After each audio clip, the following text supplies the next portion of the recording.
The community center smelled wrong. Marcus Thorne stood in the back corner, near the emergency exit, one shoulder against exposed brick, watching the annual Christmas charity auction with the same cold attention he'd once used to assess ambush points in Kandahar. 20 years since he'd left the Marines. 8 years since his father's heart had stopped beating on a Tuesday afternoon. No warning, no history, just gone. 8 years of ruling the Northern Territories with the same tactical discipline he'd learned clearing buildings in Fallujah. And tonight he was here for the fourth time in 6 months, catalog in hand, watching a pattern repeat itself with mechanical precision. The pine garland draped across the rafters caught overhead lighting, casting shadows that moved wrong. Too festive for what this really was. Marcus had learned to read rooms the way snipers read Win Small tells micro-expressions, the way people position themselves relative to power. Councilman Brennan stood on the makeshift stage, broad shoulders filling a suit that cost more than most PAC members earned in a month. His smile practiced and empty. The kind of smile politicians wore when they were selling something nobody wanted to buy. Fourth auction, fourth time watching the pattern. High-value baskets went to daughters of councilmen, enforcers, merchant families with 3 generations of PACs standing. Bidding wars erupted over imported chocolates and crystal wine glasses, alphas competing with the kind of aggressive enthusiasm that had nothing to do with charity and everything to do with signaling dominance. Then came the others. The Omegas, whose last names meant nothing, whose baskets were humble, whose bids came late, if they came at all. Pity purchases, mercy from strangers who couldn't watch another young woman's face burn with shame. Marcus had the financial records memorized. 8 years of data spreadsheets. His head of security had compiled numbers that told a story the smiling faces on stage would never admit. $45,000 raised annually through this auction. Welfare fund received $12,000 to $15,000. $30,000 missing every December, vanishing into a web of shell companies and offshore accounts his investigator had been tracing for 18 months. The pattern wasn't just cruel, it was profitable. Tonight would be different. Tonight he was here to disrupt. A woman in a red dress, Sienna Ashford, daughter of Council Finance Chair Richard Ashford, stepped onto the stage, auburn hair, catching light like it had been choreographed. Her basket was art. Crystal glasses nested in imported silk French cheese arranged like Jules truffles that probably cost more than the welfare fund's monthly budget. Brennan's voice boomed through the speakers with genuine warmth, this time the kind of enthusiasm reserved for approved families, for women who would marry into the right alliances and keep the power structure intact. The bidding started at $50 and climbed fast. 75, 100, 150. Marcus tracked the bidders, Devin Ashford, Sienna's cousin, playing the game with theatrical enthusiasm. James Morrison, whose family owned half the construction contracts in the territory. Alexander DuPont, whose name appeared on 14 different shell company registrations, Lieutenant Sarah Chen had flagged in her investigation. They weren't bidding on a basket. They were performing for an audience that had been trained to recognize worth by auction price, by public validation, by who paid what for whom. 320, sold. Sienna smiled with perfect grace, descended the stairs to applause that felt rehearsed. Her father beamed from the front row, a man who'd turned public service into private profit with the kind of methodical corruption Marcus had spent 8 years wanting to dismantle, but needing evidence to justify. You didn't take down a network this entrenched without ironclad proof. You didn't accuse a sitting council member of embezzlement without documentation that would survive legal scrutiny and political blowback. The auction continued. More baskets, more performances, more predictable outcomes. Marcus's jaw ached from clenching. He'd promised his sister Diana he'd try to be less tactical, more human, but standing here watching this machinery grind through the same script it had been running for God knew how many years, tactical was all he had. Tactical was what kept him from walking onto that stage and burning it all down before he had the evidence to make it stick. Then Brennan's voice changed. Subtle shift, the warmth draining out like someone had adjusted a thermostat. Basket number 17, prepared by Maya Chen. The name meant nothing to most of the pack, which was exactly why Marcus had been paying attention. Orphan, foster care, 2 jobs, neither of which paid enough to afford the kind of apartment where the heat worked reliably.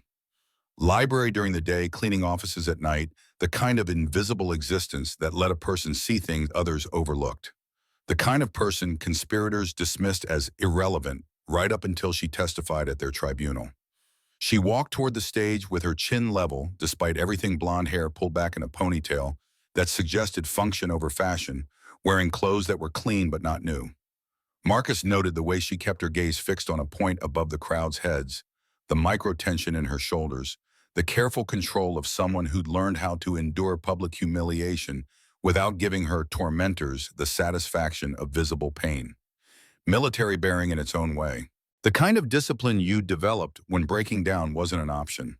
Her basket looked exactly like what it was: homemade gingerbread, local, honey hand-knitted scarf in forest green, a journal bound with simple cord, maybe $40 in materials if you were generous.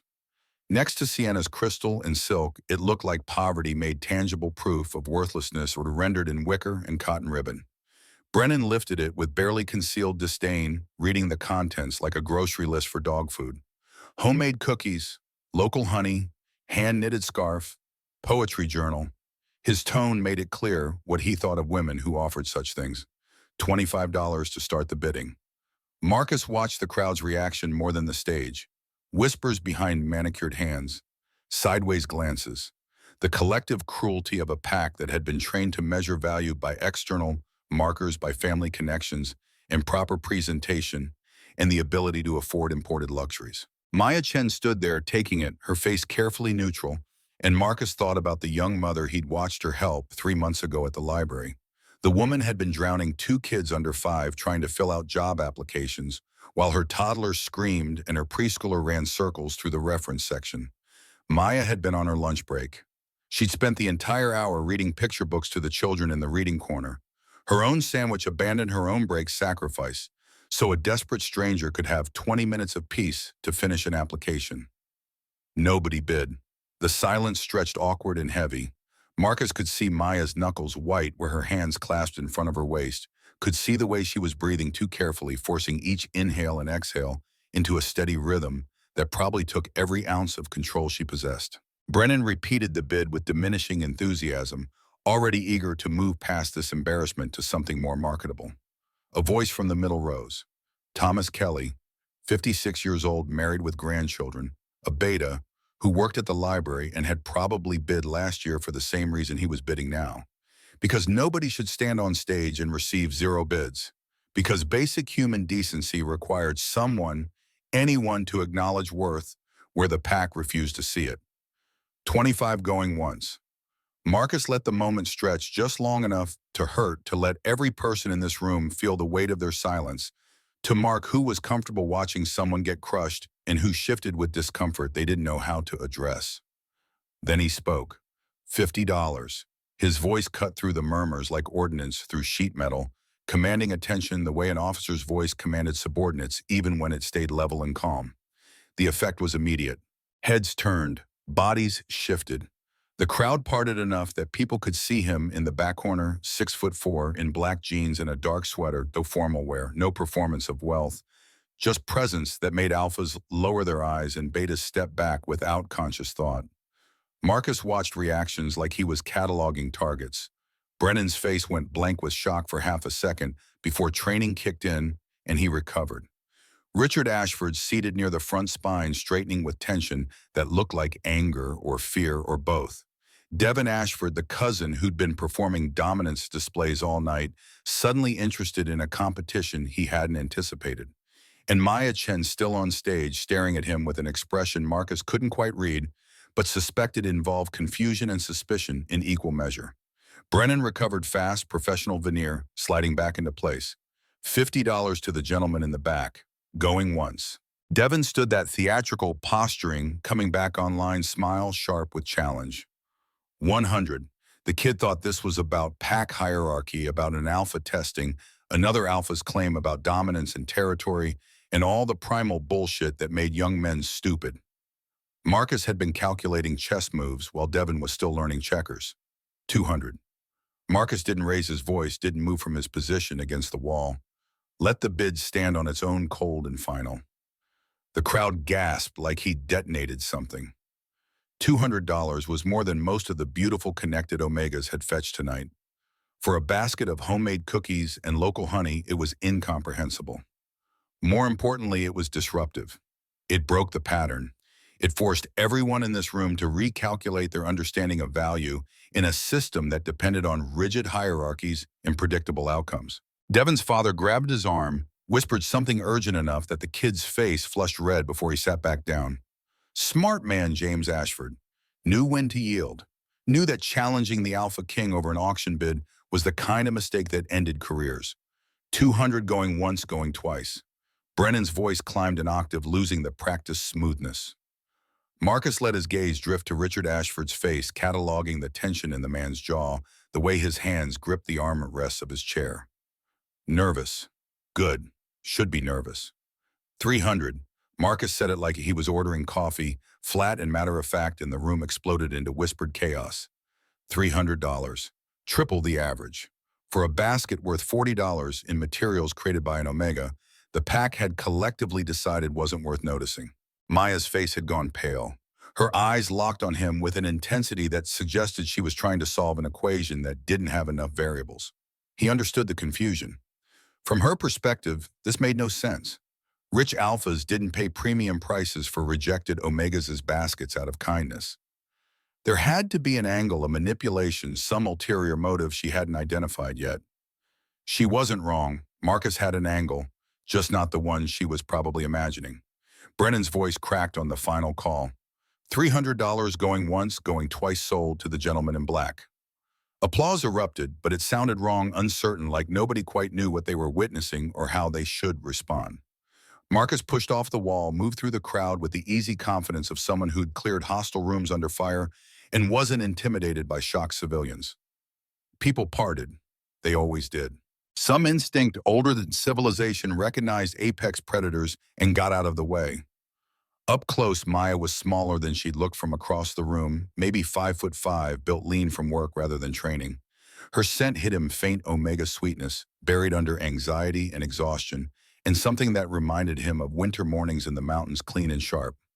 Pretty in an understated way, the pack had probably dismissed as insufficient. Blonde hair needed a trim. Clothes were functional, not fashionable. Nothing about her screamed desirable by the pack's standards, which was exactly what made her perfect for what he needed. He stopped in front of the stage, looking up at her. Maya Chen, just her name spoken in the same command voice that made corporals snap to attention. She blinked, momentary confusion replaced by caution. Yes. Smart, be cautious. She should absolutely be cautious of an AlphaKing who just paid $300 to disrupt her public humiliation for reasons she couldn't yet identify. Marcus Thorne. He let the name land, watched recognition dawn. Everyone in the Northern Territories knew his name. Most had never met him. He kept distance, deliberately ruled from behind security protocols and scheduled appearances. The kind of controlled exposure that made him legend more than man. Easier to maintain authority when people didn't see you buying groceries or struggling with minor inconveniences. Easier to investigate corruption when conspirators underestimated how much attention you were paying. Thank you for your contribution. Maya's voice came out, strangled, formal phrase they'd all been taught to recite when some alpha bought their basket words that meant nothing and acknowledged less. She was trying to get off the stage, trying to escape back to whatever corner she'd occupied before this disaster. But Brennan was already calling the next basket, already ushering her down the stairs with administrative efficiency that suggested he wanted this disruption over and forgotten.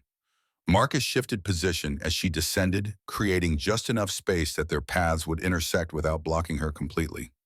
When she drew level with him, close enough that nobody else could hear over the noise of the next auction, he spoke quietly. Meet me, not a question. A command softened by bare inflection into something that could pass for an invitation if you squinted. Tomorrow. Crossroads Cafe. 10 in the morning. She should have said no. Should have thanked him politely and disappeared into whatever invisible existence she'd been maintaining. But something in his voice must have conveyed what he needed her to hear. Not threat, not proposition, but urgency beneath professional tone. The kind of urgency that suggested this mattered, that this was important beyond whatever social game she assumed was being played. Her hesitation lasted 3 seconds. Then she nodded. I'll be there. Marcus caught the micro expression of relief, or resignation, or possibly both, before she moved past him, heading for the side exit instead of returning to her corner, fleeing the stares and whispers with the kind of tactical retreat he recognized from soldiers who knew when to disengage and regroup. He didn't follow. Let her go. Let the crowd process what they just witnessed. Let the conspirators wonder what it meant. Marcus retrieved the basket from the collection table, ignored the nervous volunteer who tried to make small talk, and walked out the front entrance into December night, cold enough to crystallize breath. Snow had started falling, soft flakes catching streetlight, accumulating on windshields and sidewalks, with the kind of quiet persistence that would leave everything white by morning. His SUV was parked 3 blocks away, deliberate choice that let him observe who left when, who spoke to whom, in the parking lot, who made phone calls the moment they thought they were alone. Marcus set the basket in the passenger seat, started the engine, but didn't pull out immediately. Instead, he watched the community center's entrance tracking departures. Devin Ashford emerged with his father, both men's body language tense, James speaking urgently, while Devin listened with the kind of sullen frustration that suggested he was getting dressed down for the failed dominance play. Sienna Ashford left alone, wrapped in an elegant coat, her face carefully neutral, but her pace too fast, stride too tight. Nervous. Should be nervous. 20 minutes later, Richard Ashford exited with Brennan, both men stopping in the parking lot for a conversation that lasted 90 seconds before they separated to their respective vehicles. Marcus's jaw tightened. Couldn't hear the words from this distance, but he didn't need to. He'd seen enough conspirators coordinate in enough parking lots to recognize the cadence. Damage control, strategy session, figuring out how to handle the AlphaKing's sudden interest in their carefully maintained system. His phone buzzed. Text from Lieutenant Sarah Chen, his head of intelligence, former Marine under his command in Helmand Province, now the sharpest investigator in the territory. Video feed shows Ashford made 3 calls on drive home. Running tags now. Marcus texted back a thumbs up, pocketed the phone, and pulled into traffic. The cabin was 40 minutes north up into the foothills, where population thinned out and cell service got spotty enough that surveillance required dedicated equipment. His sanctuary, his war room, the place he went when he needed to think without the weight of the crown grinding against his skull. The drive gave him time to review the operation in clinical detail. Objective 1, disrupt the pattern enough to make conspirators nervous. Accomplished. $300 for a rejected basket would be tomorrow's gossip pack wide by breakfast. Objective 2, create plausible contact with potential witness. Accomplished. Coffee meeting establish public invitation witnessed by enough people that canceling would raise more questions than attending. Objective 3, begin psychological pressure on primary targets. In progress. Richard Ashford's body language suggested acute awareness that the AlphaKing had just done something unpredictable in a system that depended on predictability for its continued function.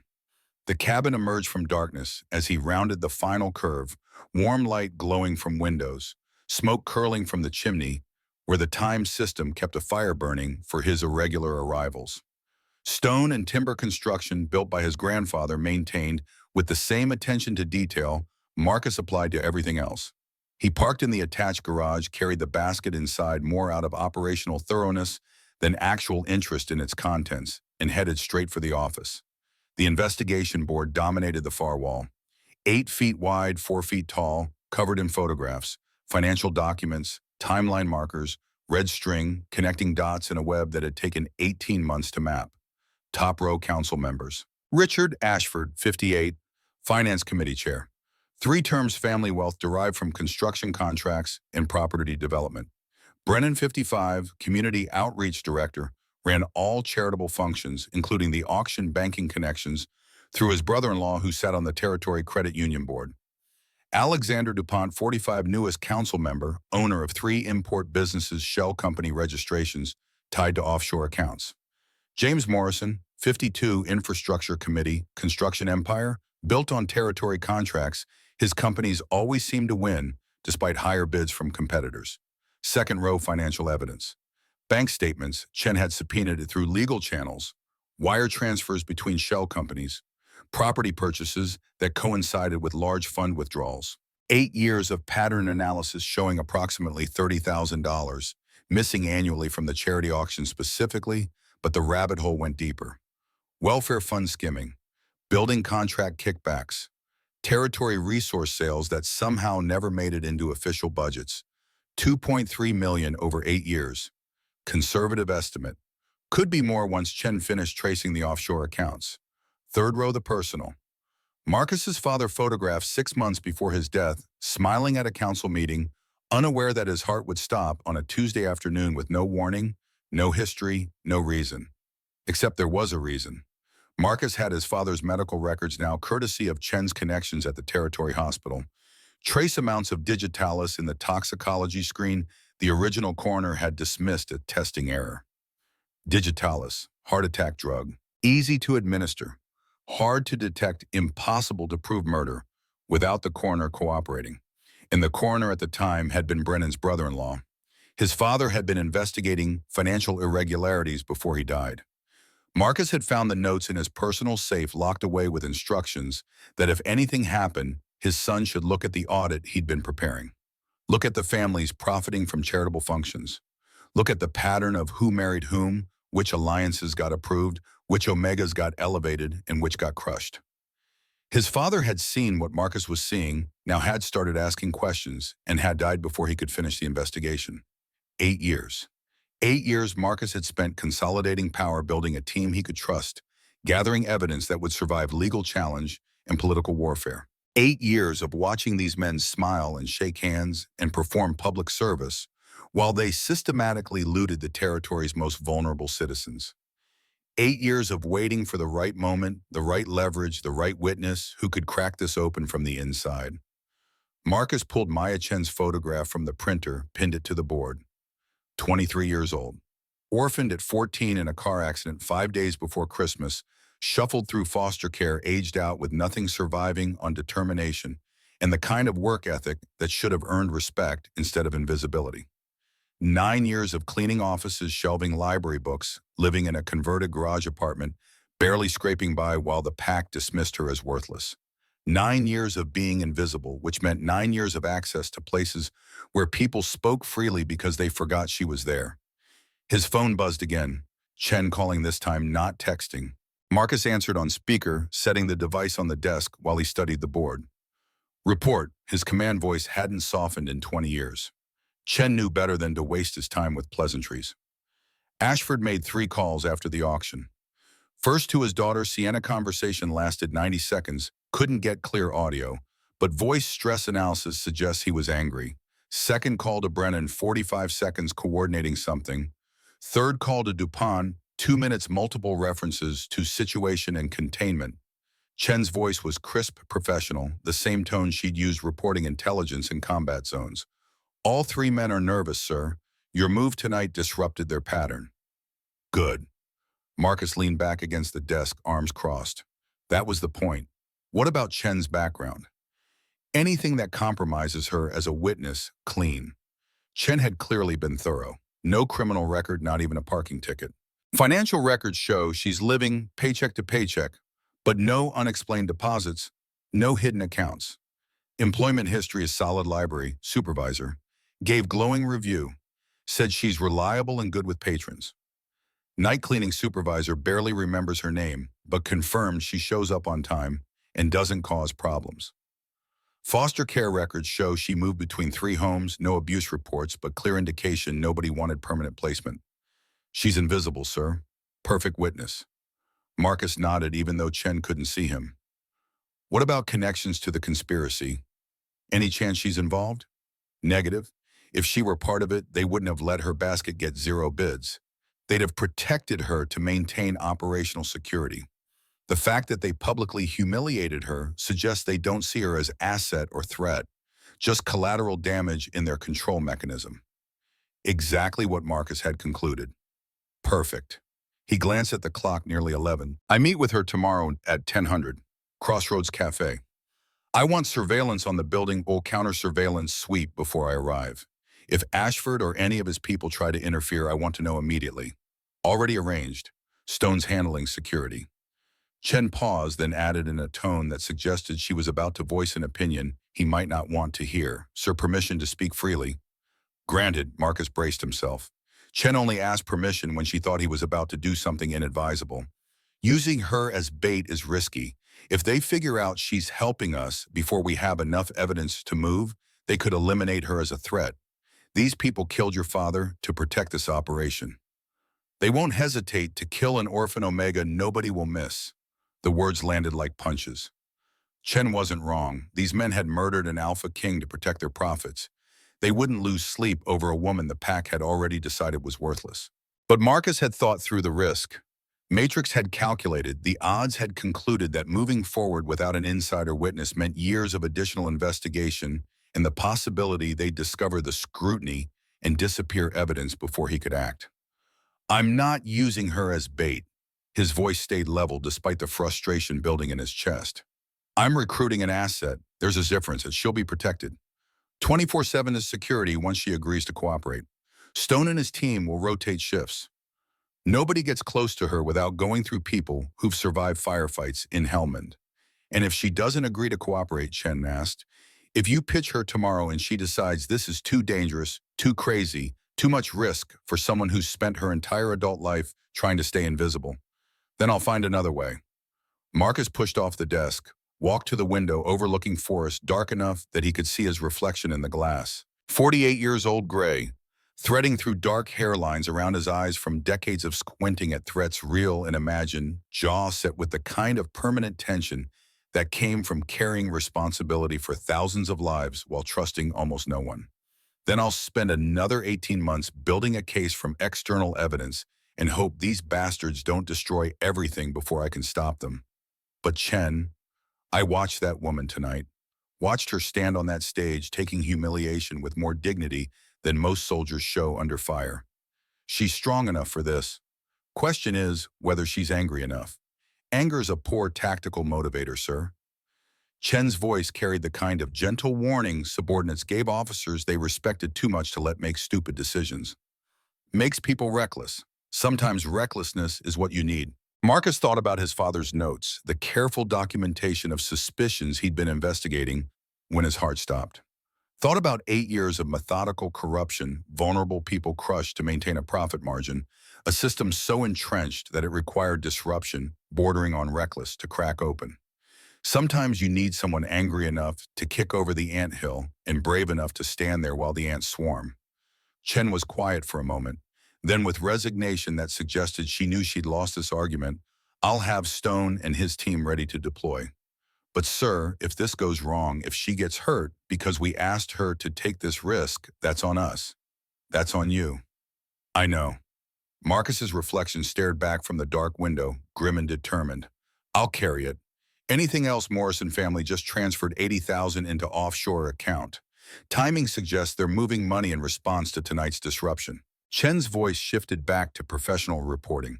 Could be legitimate business transaction, or could be panic. Thought you should know. Note it for the evidence file. Marcus grabbed his phone, moved away from the window. Keep monitoring their communications. If anyone approaches Maya Chen before tomorrow morning, I want immediate alert. Understood.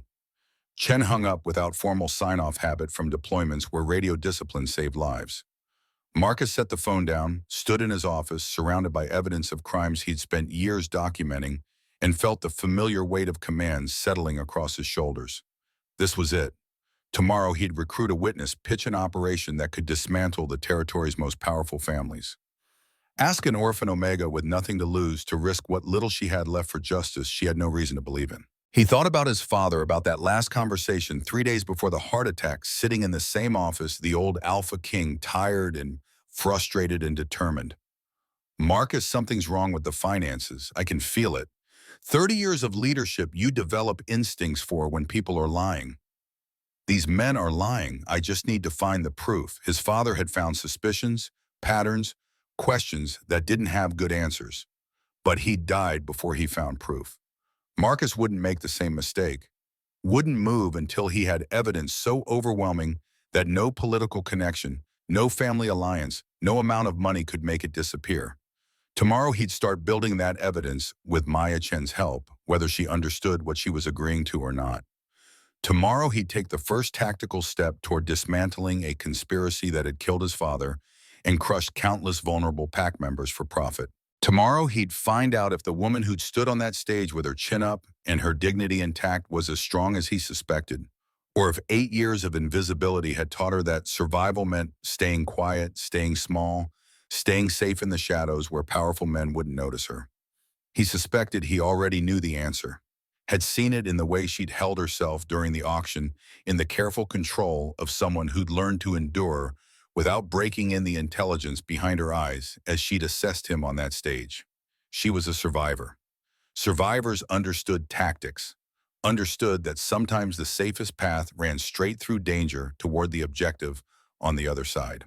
Marcus turned off the office lights, left the investigation board illuminated by the single desk lamp he never completely extinguished, and headed upstairs to the bedroom that always felt too empty, too quiet, too much like the isolated command post it essentially was. Sleep came hard these days, had since his father died and the crown landed on shoulders trained for combat leadership, but not political warfare. Tonight would be no different. Tonight he'd lie awake calculating risk matrices and contingency plans running through tomorrow's conversation in his head, preparing for every possible reaction from agreement to refusal to outright hostility. But somewhere beneath the tactical planning in the part of himself that remembered being 26 and watching his father die and feeling utterly catastrophically alone, Marcus hoped. Hoped that Maya Chen was angry enough, brave enough, smart enough to say yes. Hoped that together they could finish what his father had started. Hoped that justice delayed 8 years and paid for with the blood of a man who deserved better might finally arrive. The snow kept falling. By morning, Pine Ridge would be white and pristine, covering everything in a blanket that made the world look clean.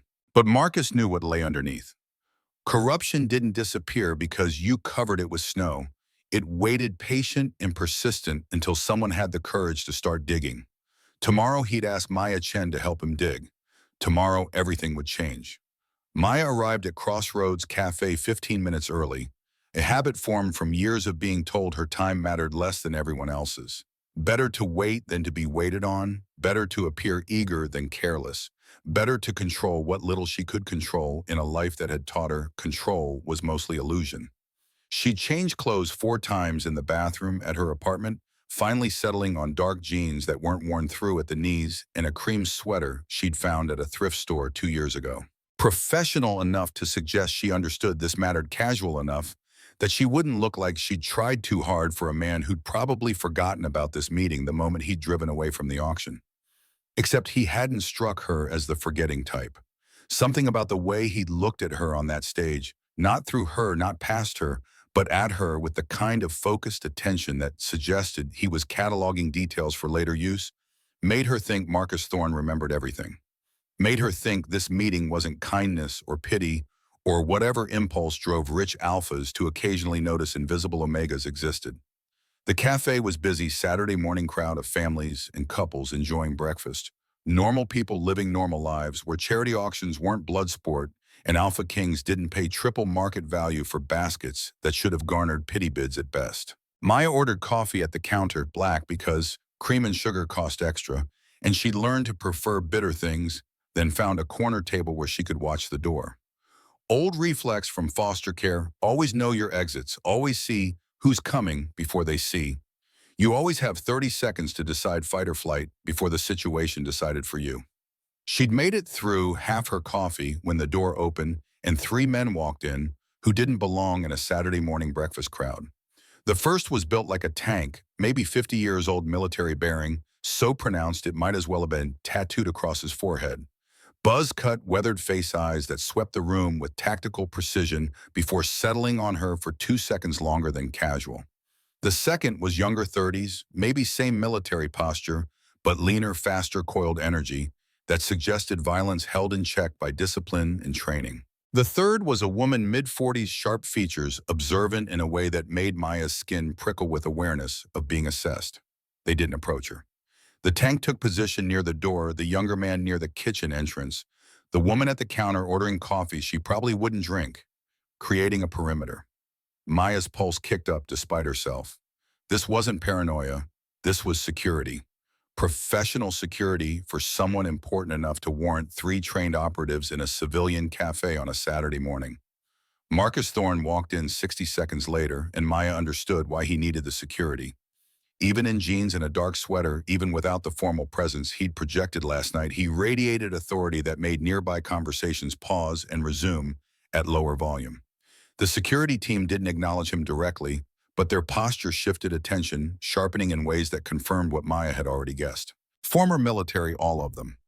Loyal to him personally, not just professionally. The kind of people who'd put themselves between their commander and bullets without hesitation or second thought. He spotted her immediately cross the room with efficient purpose and slid into the seat across from her without preamble or pleasantries. Up close in daylight, he looked older than she'd initially assessed. Late 40s gray, threading his dark hairlines around ice-blue eyes that suggested decades of hard decisions and harder consequences. Handsome in a weathered way that had nothing to do with conventional attractiveness and everything to do with competence made visible. The kind of man who'd seen combat and carried it home in the set of his shoulders. "Thank you for coming." His voice was quieter than last night, command presence dialed down, but not absent like he could turn it on and off depending on tactical requirements. "I wasn't sure you would." Maya wrapped both hands around her coffee mug, using the warmth to ground herself. "You paid $300 for my basket." Seemed rude to skip the meeting. She kept her voice level, neutral, giving nothing away until she understood what game they were playing. "I need to be direct with you." Marcus leaned back slightly, giving her space, but his gaze never wavered. "This isn't about the basket. This isn't about charity or kindness or whatever you're assuming drove that bid.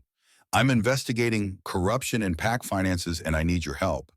The words hung between them for 3 seconds, while Maya's brain tried to process what she just heard. Investigating corruption. Need your help. Not, "I want to date you." Not, "I'm having a midlife crisis and chose poorly." Not any of the dozen explanations she'd constructed during her sleepless night. He was investigating corruption and somehow thought she could help, which made absolutely no sense because she had no connections, no access, no information that would be useful to anyone, let alone the AlphaKing.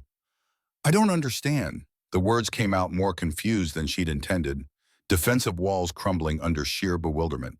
"What corruption, and what could I possibly help with? I'm nobody. I work at a library and clean offices. I don't have access to anything important." Marcus pulled a tablet from the leather bag he'd carried in, set it on the table between them, and opened a file that showed spreadsheets, financial documents, photographs of people Maya recognized from council meetings and PAC functions. "You've been invisible for 9 years. 9 years working in the library where council members hold informal meetings because they assume staff aren't paying attention. 9 years cleaning offices after hours when people leave sensitive documents in trash cans because they think nobody important empties those bins. 9 years living on the margins of PAC society where powerful people speak freely because they've forgotten you exist." He swiped through images, each one a piece of a puzzle Maya hadn't known she was seeing. "This is Richard Ashford, Finance Committee Chair. His family has made $8 million in the past decade through construction contracts awarded by council vote. This is Brennan, who runs the charity auction, where $30,000 disappears every year. This is Alexander Dupont, whose import companies are fronts for money laundering. This is James Morrison, whose construction firm wins every territory contract despite consistently higher bids than competitors." Maya stared at the photographs, her mind racing to connect dots she'd never thought to connect. "I've seen them. At the library, in the offices I clean. But I don't know anything useful. I don't have evidence." "You have something better than evidence." Marcus leaned forward, intensity radiating from him like heat. "You have observations. You remember conversations, documents, patterns. You've seen these men when they thought nobody was watching, heard them when they assumed nobody important was listening. For 18 months, my investigator has been building a case from external sources, bank records, property transfers, shell company registrations. But we need someone on the inside, someone who can testify about what they've seen and heard, someone the conspirators dismissed as irrelevant." The weight of what he was asking settled over Maya like physical pressure. "You want me to spy, to remember conversations I wasn't supposed to hear and document things I cleaned up without thinking about, to testify against the most powerful families in the territory. I want you to help me stop them." Marcus's voice dropped lower, urgent beneath the control. I watched you last night standing on that stage while the pack treated you like you were worthless. But you're not worthless, Maya. You're exactly what I need to dismantle a system that's been crushing people like you for profit. How many other Omegas aged out of foster care with nothing because welfare funds were embezzled? How many families got denied assistance they qualified for because the money went into offshore accounts instead? Maya thought about Emma Rothford's basket selling for $35, about the desperation in that woman's face at the library trying to fill out job applications, while her children screamed about 9 years of watching people struggle, while the PAC's leadership smiled and shook hands and performed public service. She thought about her parents killed in an accident 5 days before Christmas, and how the foster system that was supposed to care for orphans had shuffled her between families who saw her as obligation rather than child. How much of that neglect had been genuine disinterest, and how much had been systematic defunding by people who preferred profit over compassion? What do I get out of this? The question came out harder than she'd intended, defensive shields snapping back into place. Because powerful men don't usually offer people like me anything without expecting something in return. Marcus didn't flinch at the accusation. Safety. When this breaks, anyone connected to the old regime will be targets. I can protect you. He pulled a check from his pocket, slid it across the table. $3,000. Retainer for consulting services. You'll be compensated for your time and your risk. Maya stared at the check, memories of yesterday's auction flooding back. 300 for her basket now. 3,000 for her cooperation numbers that represented months of survival or the beginning of manipulation she couldn't yet identify. This is insane. You're asking me to risk my life to take down people who have had power for decades. People who won't hesitate to crush me if they figure out what I'm doing. They already tried to crush you. Marcus's voice stayed level, but something dangerous flickered behind his eyes.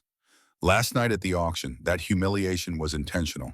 Systematic oppression designed to keep low-status Omegas desperate and quiet. These people murdered my father to protect this operation, Maya. Killed an AlphaKing because he started asking the same questions I'm asking now. They won't stop unless someone stops them, and I can't do it alone. I need someone who's seen what I've only suspected. Someone brave enough to stand up and say, this is wrong, this has to end. The admission about his father's murder landed like a physical blow. Maya had heard the official story: sudden heart attack, tragic loss. Young Marcus Thorne forced to assume leadership before he was ready. She'd never questioned it because who questioned AlphaKings dying of heart attacks? But looking at Marcus now, seeing the controlled rage beneath his tactical exterior, she understood this wasn't about justice as abstract concept. This was personal. This was revenge dressed in legal clothing, and he was recruiting her as a weapon in a war that had been brewing for 8 years. The silence stretched between them, charged with decision point neither could avoid. Maya looked at the check at the tablet with its evidence of systematic corruption at the man across from her, who'd spent 18 months building a case against his father's murderers and was now asking her to be the final piece. She thought about standing on that stage last night, chin up, while the pack's silence confirmed every cruel thing she'd ever believed about her own worthlessness. Thought about 9 years of being invisible of survival, measured in minimum wage and garage apartments, with broken heat of watching vulnerable people get crushed while the powerful prospered. What do you need me to do? The words came out steady despite the terror screaming in her head that this was suicide, that people like her didn't challenge. People like them, that invisible was safe even if it was suffocating. Tell me everything you remember. Marcus's shoulders dropped half an inch, tension releasing like he'd been holding his breath for her answer. Every conversation you overheard, every document you saw, every interaction that seemed wrong or suspicious. Start from the beginning and walk me through 9 years of observations.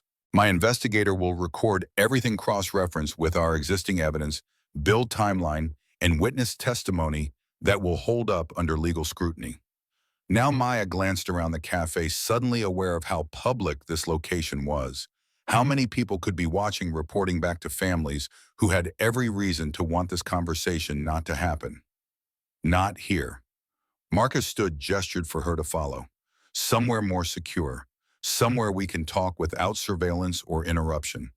He must have read the hesitation on her face because he added, his voice gentler. You'll be safe, I promise you that. My team has been planning for this. Stone and his people will make sure nobody gets close to you without authorization. Stone turned out to be the tank near the door, the man who'd swept the room with tactical precision and marked Maya as target or asset before Marcus even arrived. He nodded once when Marcus let her pass, falling into formation behind them, with the kind of smooth coordination that spoke to years of working together. The younger operative exited through the kitchen, the woman through the front, all three moving to positions that created protective perimeter around Maya before she'd consciously agreed to accept protection.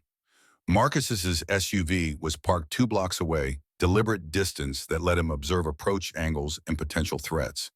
He opened the passenger door, waited until she climbed in, then moved around to the driver's side with efficient purpose. Stone and the other two operatives materialized in a second vehicle, following at discreet distance as Marcus pulled into traffic and headed north toward the foothills. The drive took 30 minutes, conversation minimal, because Maya didn't know what to say, and Marcus seemed content to let silence fill the space while he drove. They passed through town past gated communities where wealthy pack members kept estates onto narrow road that wound through dense forest until they reached a clearing with a cabin that was larger than Maya expected, but somehow still understated. Stone and timber construction smoke from the chimney, warm light visible through windows that suggested someone had prepared for their arrival. This is where I think. Marcus parked in the attached garage, killed the engine. Where I work on problems that need solving without the weight of the crown getting in the way. He glanced at her expression, unreadable. Nobody knows about this location except people I trust with my life. You're safe here, Maya. I give you my word. The word of an AlphaKing probably meant something. Should mean something. But Maya had learned young that promises from powerful people rarely survive contact with inconvenience, and trusting someone who'd recruited her for an investigation that could get her killed seemed like the fastest path to disappointment. Still, she'd come this far. Might as well see where it led. The cabin's interior was exactly what the exterior promised: masculine, comfortable floor-to-ceiling bookshelves filled with everything from military strategy to literary fiction, massive stone fireplace crackling with warmth. But what caught Maya's attention was the office visible through an open door, the wall covered with what could only be described as an investigation board straight out of crime television. Photographs, documents, red string, connecting dots in a web that covered 8 feet of space and represented hundreds of hours of work. Marcus noticed her staring. 18 months of evidence. Financial records, property transfers, shell company documentation, witness statements from people willing to talk off the record but too scared to testify publicly. He moved to the board, gestured at the photographs along the top row. These men have stolen $2.3 million from PAC funds over 8 years. That's conservative estimate. Could be more once we finish tracing offshore accounts. 2.3 million. Maya couldn't conceptualize that much money, couldn't imagine the scale of theft required to accumulate such a sum from charitable functions and welfare funds and building contracts. 2.3 million while she'd cleaned their offices for minimum wage and wondered if she could afford to fix her car's transmission before it died completely. The woman from the cab appeared in the doorway, tablet in hand, expression professionally neutral. Lieutenant Sarah Chen, former Marine intelligence officer, now Marcus's chief investigator. She crossed the room with military precision, extended her hand for a handshake that was firm without being aggressive. Miss Chen, I'll be documenting your testimony, cross-referencing with existing evidence, building the case we'll present at tribunal. Everything you tell us stays confidential until we're ready to move publicly. Understood? Maya shook her hand, felt calluses that matched her own from years of hard work, saw intelligence in dark eyes that assessed without judgment. Understood, though I'm not sure how much help I'll actually be. I just cleaned offices and shelved books. I wasn't exactly taking notes on conspiracy theories. You'd be surprised what you remember when someone asks the right questions. Chen gestured to the comfortable chairs arranged near the fireplace. Let's start with your work history. When did you begin at the library, and what was your role? The next 4 hours felt like the most thorough interrogation Maya had ever experienced, except Chen's questions weren't hostile or aggressive, just relentlessly systematic. What sections of the library did council members use for informal meetings? Did you ever overhear specific names or financial figures mentioned? When you cleaned the council offices, what documents were most commonly left in trash bins? Did you ever see the same people meeting repeatedly in private? Were there particular times of year when financial discussions seemed more frequent or urgent? Maya answered as best she could, reaching back through 9 years of observations she'd never thought to document. Yes, Richard Ashford met with 3 other men regularly in the library's private study rooms, always on Thursday afternoons, always with financial documents spread across the table. Yes, she'd found shredded papers in Brennan's office trash that looked like donor lists, with amounts that didn't match publicly reported figures. Yes, there was a spike in private meetings every December after the charity auction and every March before the annual Budget Council vote. Details she'd noticed peripherally filed away as interesting but irrelevant because she'd been nobody and the business of powerful men wasn't her concern. Except now it was her concern. Now Marcus and Chen were building timeline on a separate whiteboard marking dates and events and conversations connecting her observations to their financial evidence in ways that transformed vague suspicions into prosecutable patterns. Chen's questions got more specific as the hours passed, drilling down into exact quotes. Maya remembered precise dollar figures mentioned in overheard conversations, names of shell companies she'd seen on documents before they went into shredding bins. Lunch materialized without Maya noticing, Stone bringing sandwiches and coffee, setting them within reach before disappearing back to whatever security protocols he was maintaining. Marcus mostly listened, occasionally asking clarifying questions, his presence somehow both intense and restrained. He was letting Chen run the interrogation, but Maya felt his attention, tracking every word, cataloging every detail for tactical use later. By mid-afternoon, Chen leaned back in her chair with an expression that might have been satisfaction. This is solid. Your observations corroborate financial patterns we've documented from external sources. Combined with the documentary evidence we've gathered, we have enough to move forward with formal investigation. She glanced at Marcus. Sir, I think we're ready to brief the tribunal timeline. Not yet. Marcus stood, walked to the window overlooking forest dark with afternoon shadows. We need more than corroboration. We need testimony that will survive cross-examination when defense attorneys try to discredit Maya as biased or confused. He turned back, focused on Maya with that same intense attention from the auction. We need you to go back into those spaces, continue your work, but now you're documenting everything. Photographs of documents before there are shredded audio recordings of conversations where legally permissible, detailed written notes of observations taken as close to real time as possible. We need fresh evidence that establishes current ongoing conspiracy, not just historical pattern. The implications settled over Maya like cold water. You want me to go back to work on Monday and start actively spying, taking risks to gather evidence while these people are already suspicious because you paid $300 for my basket and created attention I've spent 9 years avoiding. Yes. Marcus's voice stayed level, but she heard the acknowledgement underneath. It's dangerous. They're going to be watching you more closely now, wondering what I saw in you that justified that bid. Which is why you won't be alone. Stone and his team will maintain 24/7 security. You'll have a panic button, encrypted phone extraction protocols if the situation becomes compromised. But Maya, I need you to understand what we're asking. These people killed my father to protect this operation. They won't hesitate to eliminate threats. Then why are you asking me to become a threat? The question came out sharper than intended. 9 years of survival. Instinct screaming that this was suicide dressed as justice. Because you're already a threat. Marcus moved closer, not crowding, but present in a way that made ignoring him impossible. The moment I paid $300 for your basket, you became visible. The moment we had coffee this morning, witnessed by half the Saturday breakfast crowd, you became associated with me. You can walk away right now, take the $3,000, disappear into invisibility again, and hope they decide you're not worth the effort to eliminate. Or you can help me finish this. Help me make sure what they did to you, to Emma, Rothford, to every vulnerable person they have crushed for profit ends permanently. The choice shouldn't have been difficult. Safety versus danger, invisibility versus exposure, survival versus justice. But Maya thought about her parents, about the life they'd wanted for her before some drunk driver had taken that future away. Thought about the foster families who'd seen her as an obligation because the system meant to protect orphans had been systematically defunded by people who preferred profits over compassion. Thought about standing on that stage last night, enduring humiliation so complete that zero bids had felt like verdict on her existence, while these men smiled and counted money stolen from people who needed it desperately. What happens to me after? When the tribunal ends and the verdicts come in, and the powerful families you're dismantling decide revenge is preferable to prison, do I get to go back to invisibility, or am I permanently marked as the Omega who helped take down the territory's leadership?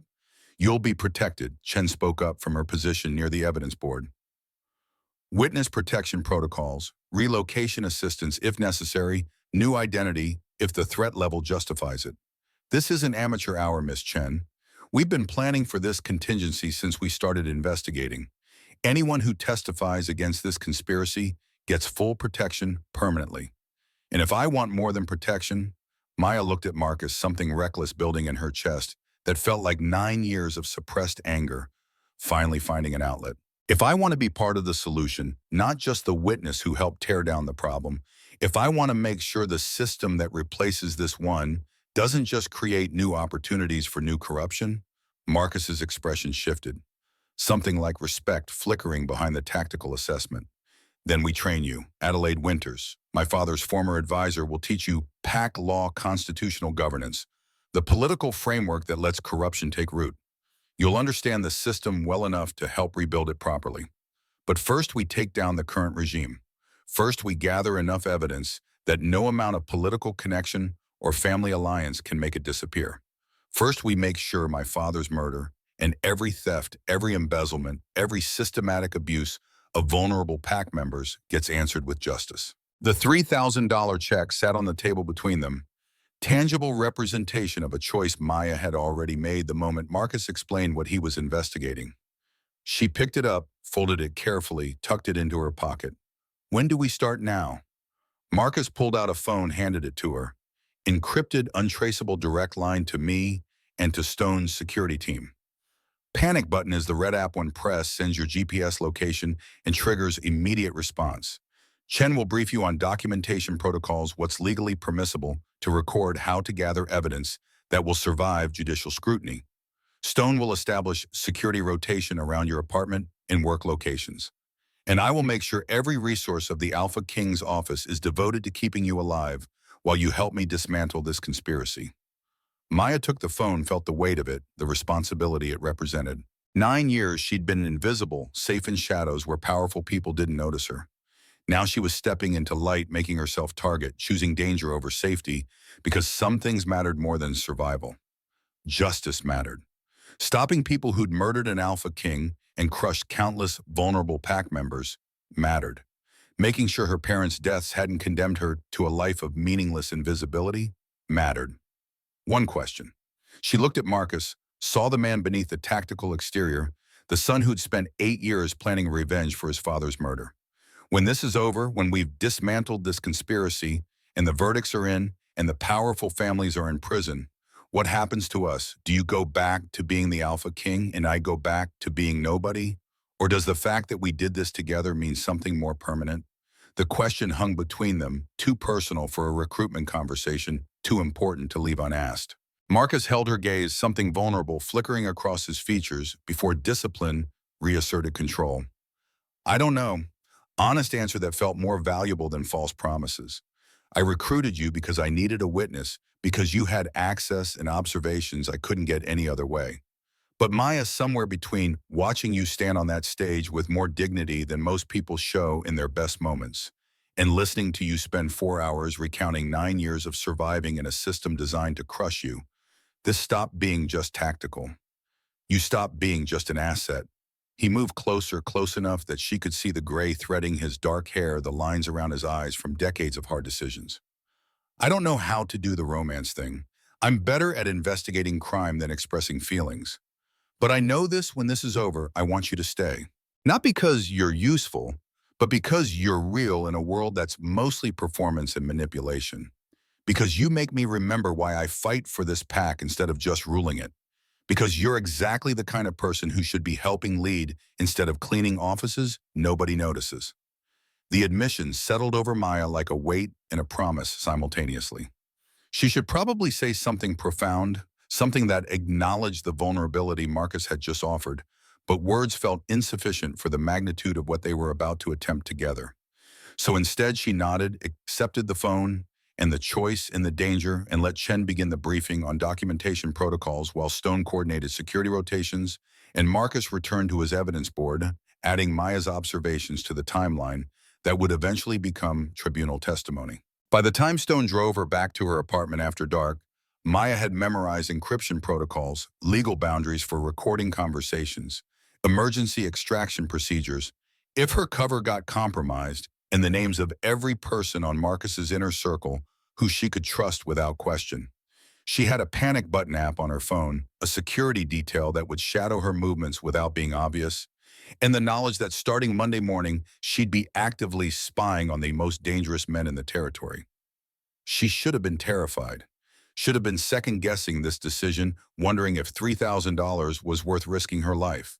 But lying in her freezing apartment that night, Maya felt something she hadn't felt in 9 years of invisible survival. She felt like she mattered, like her existence had purpose beyond just enduring until tomorrow. Like maybe finally the girl who'd lost her parents 5 days before Christmas and spent her entire adult life being nobody was about to become someone who changed everything. Outside, snow continued falling. Stone's security team maintained perimeter. And somewhere in a cabin in the foothills, Marcus Thorne studied his evidence board and planned the systematic dismantling of a conspiracy that had taken his father's life and crushed countless innocents for profit. Monday morning, Maya Chen would walk into the library and begin documenting corruption from the inside. Monday morning, everything would change.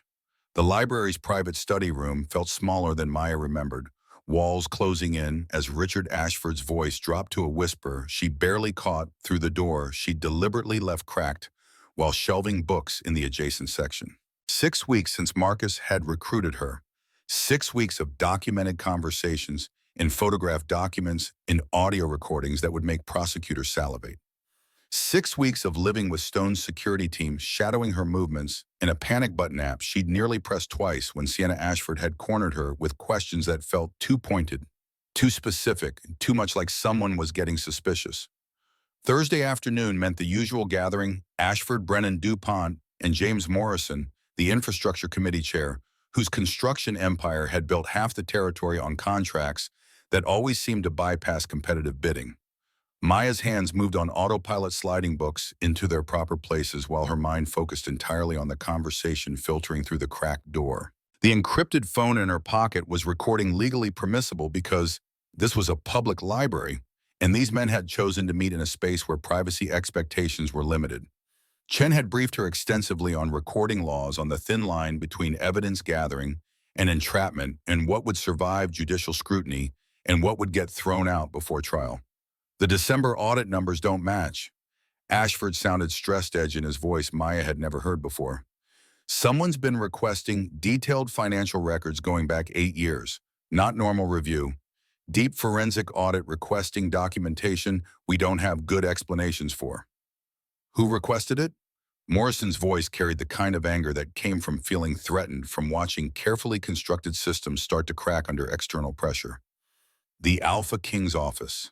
Official request through proper channels, which means we can't refuse without raising more questions than answering would.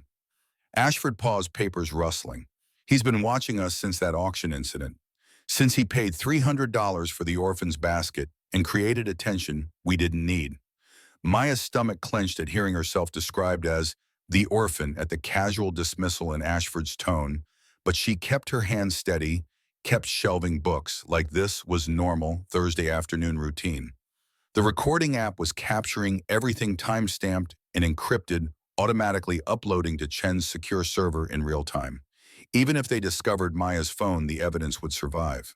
The Chen girl is still working here. Brennan, now voice tight with something that might have been fear. She hasn't done anything suspicious, hasn't changed her routine, but Thorne wouldn't have made that bid without reason. What if she's been reporting to him? She's nobody. DuPont's dismissive tone made Maya's jaw clench hard enough to hurt. No connections, no education, no reason the AlphaKing would trust her with anything important. He probably just wanted to make a point about charity or some political statement about valuing low-status omegas. Doesn't mean she's a threat. The silence that followed felt weighted, dangerous. Then Ashford spoke again, words that made Maya's blood run cold despite the recording capturing them for later use. Maybe we should make sure she's not a threat. Permanently sure. Like we handled the old AlphaKing when he started asking uncomfortable questions. The admission hung in the air, clear confession of conspiracy to murder that would destroy Ashford in any courtroom. Maya's hand trembled slightly as she reached for another book, forced herself to maintain normal movements, despite adrenaline screaming fight or flight. This was it. The evidence Marcus needed to prove his father hadn't died of natural causes, to connect the current conspiracy to murder committed 8 years ago to ensure these men face justice for every crime they'd committed. Too risky. Morrison sounded worried now, voice dropping even lower. Killing Marcus Thorne's father was necessary because he was about to expose everything. But killing some random Omega now after Thorne's already paid attention to her, after he's requested audit records, that's not damage control. That's painting a target on our backs and begging him to investigate harder. Then what do you suggest? Ashford's frustration bled through every word. We wait for the audit to destroy us. We let Thorne dig until he finds evidence we can't explain away. We've taken $2.3 million over 8 years. There's no legitimate explanation for those transfers. No story that survives forensic accounting. If he brings in outside auditors, we're finished. Maya had heard enough. More than enough. She pulled back from the shelving cart, moved toward the main desk with casual purpose, despite her heart hammering against her ribs. The library's head office was empty, Margaret having left early for a dental appointment, which gave Maya privacy to pull out her phone and text Marcus directly. They just confessed to your father's murder. Recording uploaded. Ashford wants me eliminated. Need extraction. The response came within 30 seconds. Stone's outside. Walk out front door, get in the black SUV, don't look back. We're moving up the timeline. Maya gathered her coat and bag with hands that wanted to shake, but couldn't not hear. Not where security cameras might capture panic that would tip off conspirators. Something had changed. She signed out at the desk, told the afternoon volunteers she wasn't feeling well, and walked through the front entrance into December cold that felt sharp enough to cut. Stone's SUV idled at the curb passenger door already open. She climbed in, heard the locks engage, felt the vehicle pull into traffic with practiced efficiency that suggested Stone had done emergency extractions before under worse circumstances. You okay? Stone's voice was gruff, but not unkind, the same tone he'd used every time he'd briefed her on security protocols or extracted her from situations that felt too exposed. He drove with tactical precision, checking mirrors, constantly taking random turns that would expose surveillance if someone was following. They confessed to murdering Marcus's father. Maya's voice came out steadier than she felt. Said they need to make sure I'm not a threat. Permanently sure. Said killing me now would be too risky, but they're discussing options. Stone's jaw tightened, hands flexing on the steering wheel. Boss is going to want to move immediately. Tribunal can be convened within 72 hours if the AlphaKing requests emergency session. He glanced at her, something that might have been respect in his weathered features. You did good, kid. That recording's going to bury them. The cabin materialized from forest shadows 20 minutes later. Warm light glowing from windows, smoke curling from the chimney. Chen's vehicle was already there, along with 2 others Maya didn't recognize. Stone, parked in the garage, led her inside to controlled chaos. Marcus at the evidence board, marking timeline updates, Chen coordinating with someone on speakerphone. Adelaide Winters reviewing legal documents spread across the dining table. Marcus looked up when Maya entered in relief and something darker flashing across his features before discipline reasserted control. You're safe. Not a question, but she nodded anyway, watched tension drain from his shoulders. Chen's already submitted the recording to the Inter-Territory Judicial Council. We have enough for emergency tribunal. Confession of conspiracy to commit murder. Ongoing discussion of additional murder to cover up financial crimes. Admission of 8 years of systematic embezzlement. He moved toward her close enough that she could see the exhaustion in his eyes, the weight of 8 years of planning converging on this moment. You did it, Maya. You gave us exactly what we needed to finish this. What happens now? Maya set her bag down and accepted the coffee Stone pressed into her hands without her asking. Do they know I was the source? Am I safe anywhere outside protective custody? Chen ended her phone call, turned to face them with professional focus. That probably meant bad news delivered tactically. They'll figure it out eventually. The recording's timestamp corresponds to when Maya was working. Library security footage will show she was in the right location at the right time. Defense attorneys will argue entrapment, but the confession was voluntary, unprompted by any action on our part. It'll hold up. She paused, exchanged glances with Marcus. But sir, we need to move Maya to secure location immediately. Ashford and his people are going to panic when they're served with tribunal notices. People who've killed one AlphaKing won't hesitate to eliminate a witness. Already arranged. Marcus pulled out his phone, showed Maya an image of a cabin even more remote than this one, deep in territorial wilderness, where cell service required satellite equipment. Stone and 3 other security operatives will maintain perimeter. Adelaide will continue your education remotely. Chen will prep you for testimony. You'll stay there until the tribunal convenes, then transfer directly to secure courthouse facility. How long, Maya heard the exhaustion in her own voice, weeks of hypervigilance and constant fear finally catching up now that the immediate crisis had passed. How long until this ends? Tribunal convenes Monday. Marcus's voice carried absolute certainty. Emergency session by Alpha judges from neighboring territories to ensure impartiality. Prosecution will present evidence. Defense will cross-examine verdicts, should come within a week. He moved closer, presence, somehow both commanding and comforting. 2 more weeks, Maya. 2 more weeks, and this is over. They'll be in custody, you'll be safe, and we can start rebuilding what they destroyed. The wilderness cabin became Maya's entire world for the next 72 hours. Stone maintained security perimeter with efficiency that suggested he'd protected witnesses in more dangerous situations. Chen drilled her on testimony on how to answer defense questions without seeming coached on maintaining composure under aggressive cross-examination designed to discredit her as biased or confused. Adelaide continued teaching pack law and constitutional governance, but now the lessons felt immediately relevant, practical application of theories that would help Maya understand the tribunal proceedings as they unfolded. Marcus visited twice, both times bringing updates on evidence compilation and defense strategy predictions. The second visit late evening, with snow falling heavy enough to muffle sound, he found Maya standing at the window watching darkness beyond security lights. Exhaustion and stress written in every line of her body. Can't sleep. He moved beside her, close enough that his warmth radiated through the space between them, but careful not to crowd. Keep thinking about what happens after. Maya kept her gaze on the darkness outside, on Stone's silhouette patrolling the perimeter. After the tribunal ends and the verdicts come in and these men go to prison.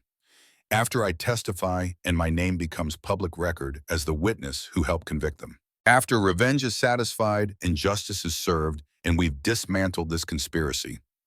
What happens to us, Marcus? Do you go back to being the AlphaKing and I go back to being nobody? The question had been building for 6 weeks through every security briefing and evidence review and moment of wondering whether she'd survive long enough to see this through. Marcus was quiet for a long moment, his reflection visible in the window glass, expression unreadable. I recruited you because I needed a witness. His voice stayed level, but something underneath suggested vulnerability he rarely showed. Because you had access and observations I couldn't get any other way. Because you were invisible enough that conspirators wouldn't see you as threat until it was too late. He turned to face her, and Maya found herself meeting ice blue eyes that held more emotion than tactical assessment. But somewhere between watching you stand on that stage with more dignity than most people show in their best moments and listening to you spend 6 weeks gathering evidence that could get you killed, this stopped being just an operation. You stopped being just an asset. Maya's breath caught despite herself, despite weeks of telling herself this was business, that Marcus Thorne recruited witnesses and protected them professionally, but didn't develop feelings for orphan omegas who cleaned offices for minimum wage. Then what am I? You're the person who makes me remember why I fight for this pack instead of just ruling it. Marcus's hand came up, hesitated, then gently touched her face with a tenderness that seemed at odds with everything she knew about former Marine colonels and tactical operations. You're real in a world that's mostly performance and manipulation. You're brave enough to care about justice when it would be easier to stay invisible. You're exactly the kind of person who should be helping lead instead of hiding in shadows where powerful people won't notice you. The admission hung between them, more significant than any tactical briefing or evidence review. Maya should probably say something profound, acknowledge the vulnerability Marcus had just offered, but words felt insufficient. So instead, she leaned into his touch, let herself believe for just a moment that maybe this could be more than just investigation, ending with tribunal verdicts and witness protection protocols. His kiss was gentle, careful, nothing like the commanding presence he projected in operational mode. When he pulled back, something like wonder crossed his features. I don't know how to do this. The relationship part. I'm better at tactical planning than emotional honesty. But Maya, when this is over, I want you to stay. Not as witness, not as protected asset, as partner. As someone who stands beside me and calls me out when I'm being too tactical and reminds me that ruling isn't just about power structures and political alliances. Even if I'm nobody, Maya heard the old defensive shields rising 9 years of being dismissed, making it hard to believe an AlphaKing could want someone like her for reasons that had nothing to do with operational utility. You're not nobody. Marcus said it with absolute conviction. You're the woman who spent 6 weeks risking her life to gather evidence against the territory's most dangerous men. You're the person who stood in that library recording confessions that could have gotten you killed if they discovered you.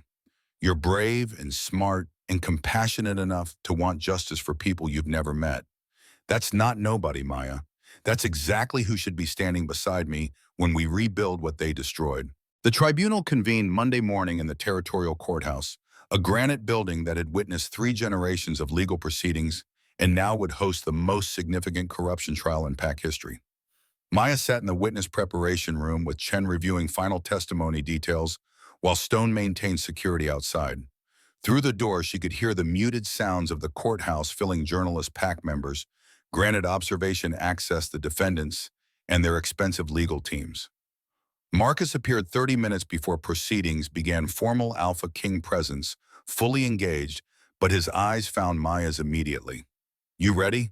Not tactical assessment, but genuine concern that made something in her chest warm, despite the anxiety coiling in her stomach. As ready as I'll be. Maya smoothed her borrowed suit. Adelaide had insisted on professional attire for testimony, had somehow produced clothing that fit perfectly despite the rushed timeline. Do I look like someone the tribunal will believe? You look like someone who's been telling the truth her entire life and isn't about to stop now. Marcus moved closer, lowered his voice. Remember what Chen taught you. Answer the questions directly. Don't volunteer information. Maintain composure under cross-examination. The evidence is solid, Maya. Your testimony just connects the dots. They can't break you unless you let them. The courtroom was imposing, all dark wood and formal seating arranged around a central floor where prosecution and defense tables faced a raised bench occupied by 5 alpha judges from neighboring territories. Maya recognized 2 of them from news coverage, Alpha Catherine Morrison from the Eastern Territory, known for harsh sentencing and corruption cases, and Alpha David Chen from the Southern Territory, Sarah Chen's distant cousin and reportedly incorruptible. The other 3 were unfamiliar, but carried themselves with the same authoritative presence that suggested they took their judicial roles seriously. Richard Ashford sat at the defense table with 3 attorneys surrounding him, his face carefully neutral, but tension visible in his shoulders, his hands.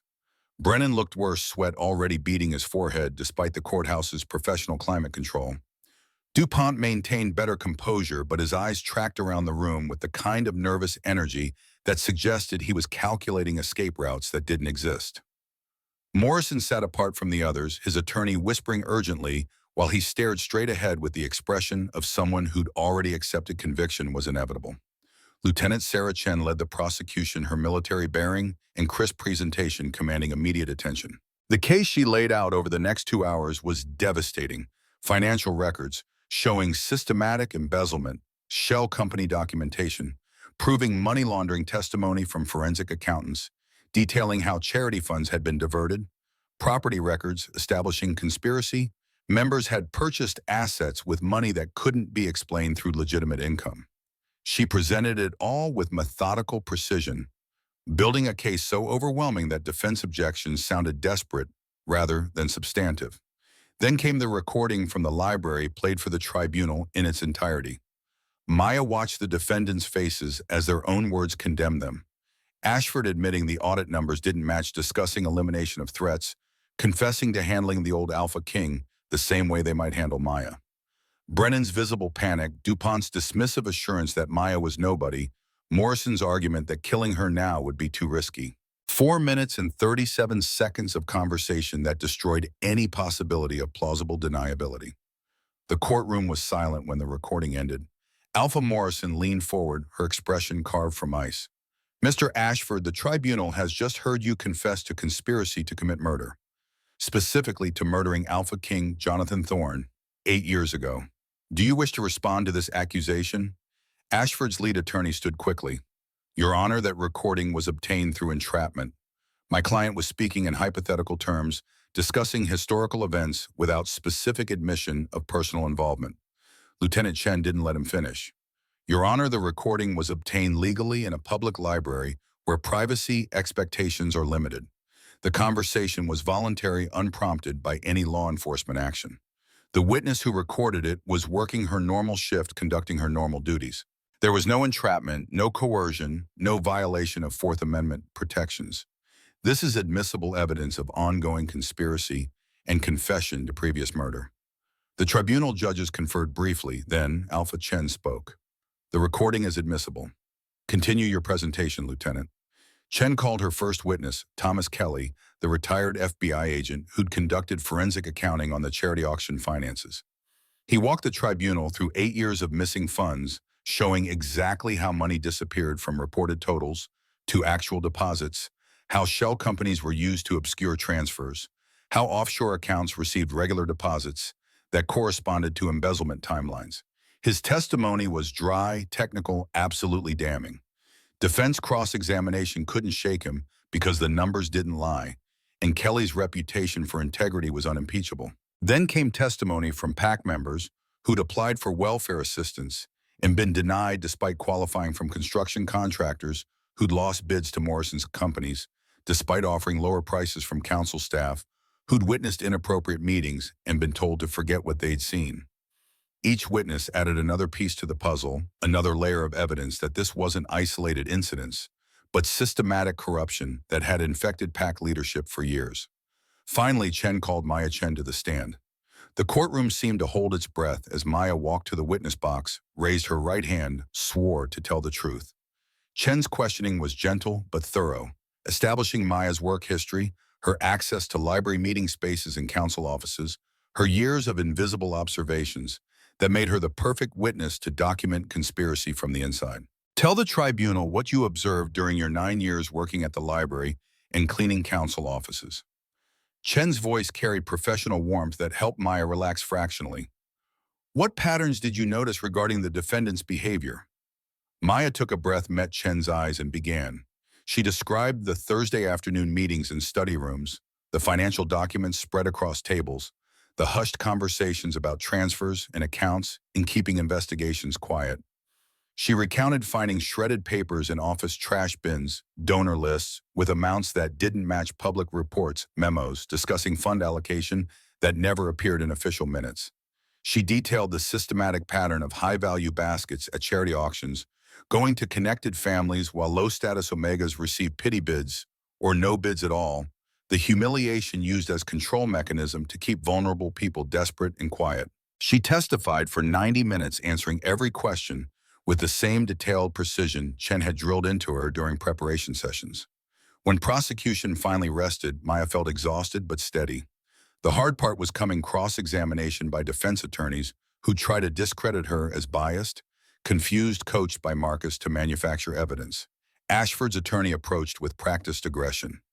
"Miss Chen, isn't it true that you have a personal relationship with AlphaKing Marcus Thorne, that he paid $300 for your basket at the charity auction, recruited you shortly afterward, and has been compensating you financially for your testimony? I have a professional relationship with the AlphaKing." Maya kept her voice level. "He recruited me to provide observations about activities I'd witnessed during my normal employment. The compensation was for consulting services documented and reported as taxable income. My testimony is based on what I saw and heard over 9 years of work, not on any personal relationship." "But you admit you're being compensated?" The attorney pressed. "That you have financial incentive to provide testimony that supports the prosecution's case." "I'm being compensated for my time and the risk I've taken gathering evidence." Maya met his eyes directly. The same way expert witnesses in any trial are compensated. That doesn't make my testimony false. The recordings, the documents I photographed, the patterns I observed, those are facts. Facts don't change based on who's paying me to report them. The attorney shifted tactics. You claim to have overheard conversations in library study rooms. Isn't it true that those rooms are designed for privacy? That you had no legitimate reason to be listening to private discussions? The study rooms are in a public library. Maya had anticipated this question, had practiced the answer with Chen. They have doors that can be closed but often aren't because the rooms get warm. I was shelving books in adjacent sections, performing my assigned duties. If the defendants wanted privacy for discussing criminal conspiracy, they should have chosen a location that wasn't a public building where employees routinely work nearby. Several tribunal judges smiled slightly at that response. The attorney's face tightened. Let's talk about the recording from 6 weeks ago. You deliberately positioned yourself near that study room with your phone recording. That's not accident. That's premeditated surveillance. I was shelving books, which is my job. Maya kept her tone professional, despite wanting to snap at the implication. The study room door was partially open because the defendants chose to leave it that way. Recording conversations in public spaces is legal.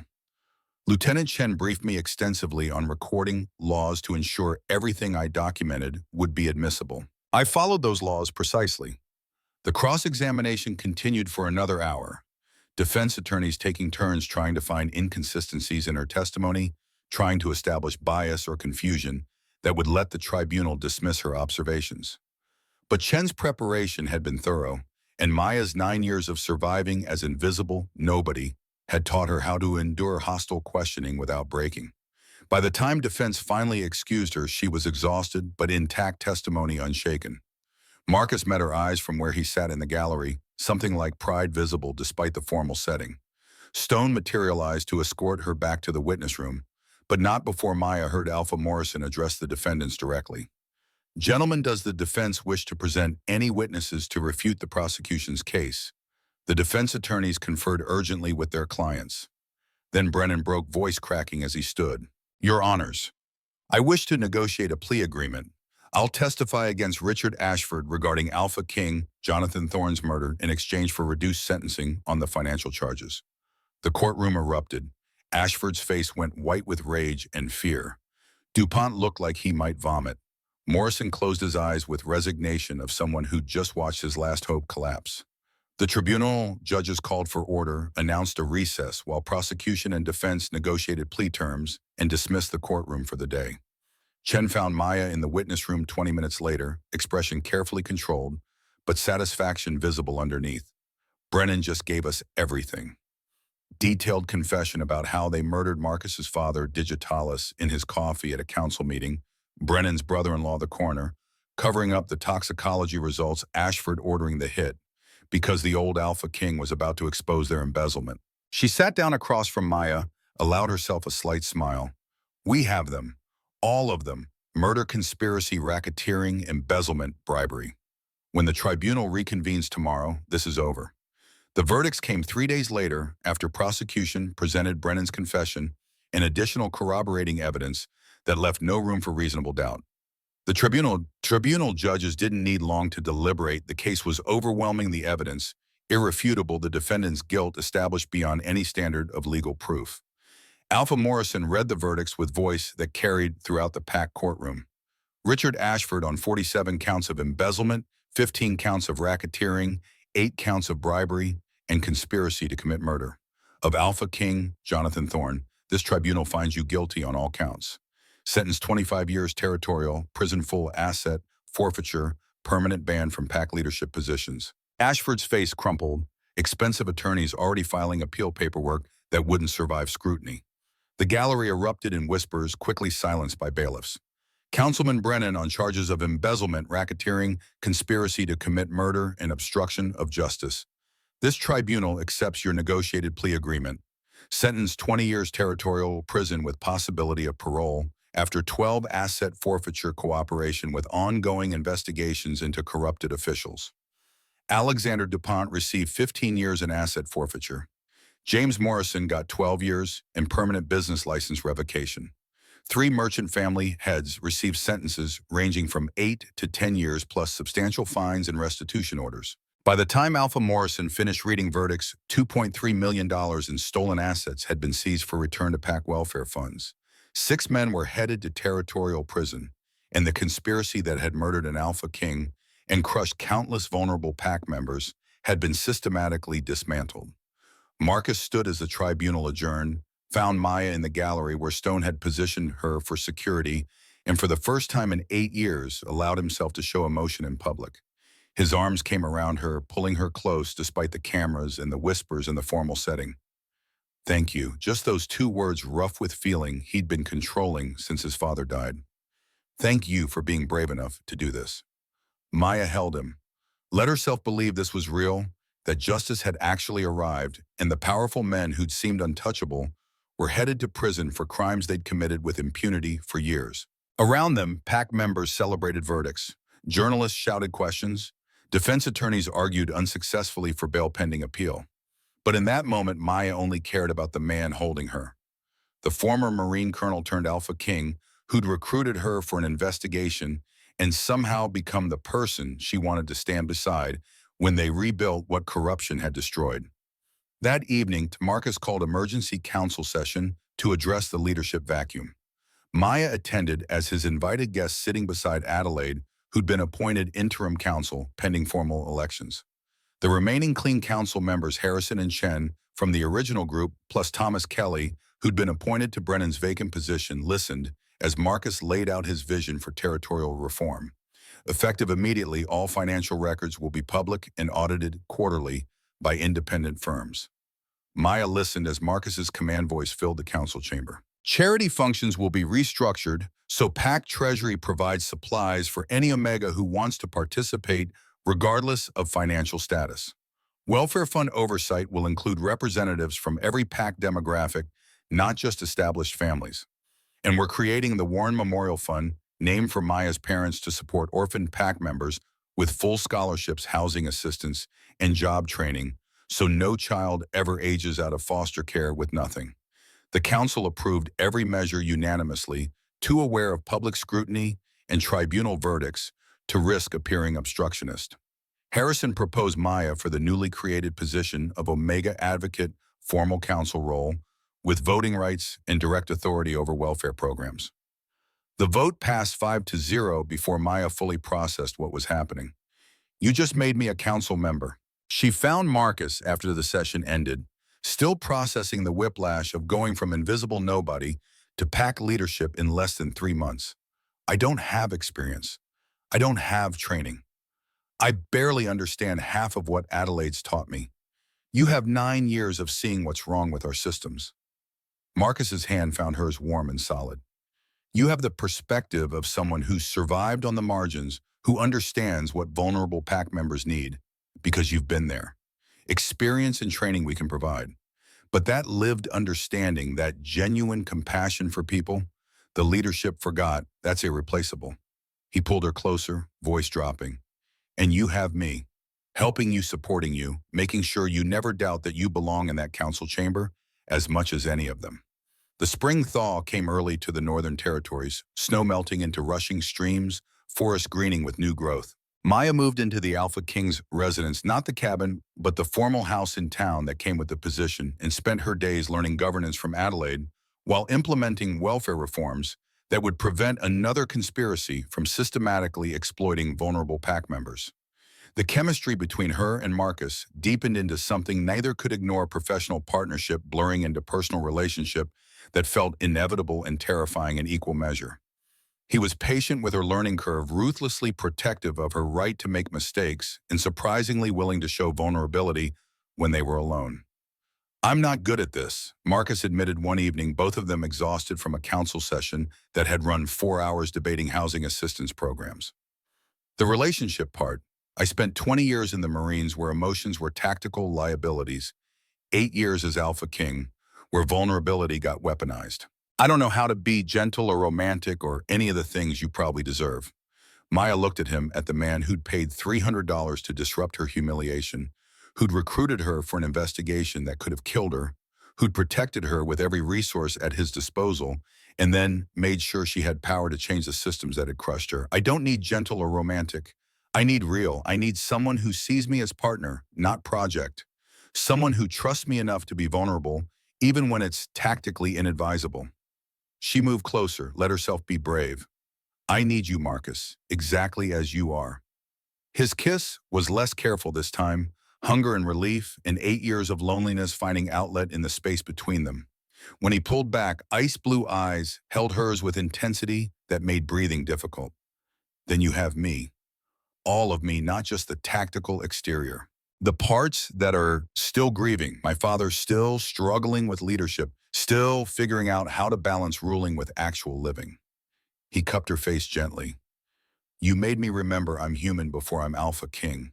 Made me believe partnership was possible instead of just strategic alliance. That's worth more than any tactical advantage. They formalized their relationship at the summer solstice, not the elaborate public mating ceremony tradition demanded, but a private commitment in the cabin where their partnership had begun, witnessed only by Stone and Chen and Adelaide, and the few people they trusted completely.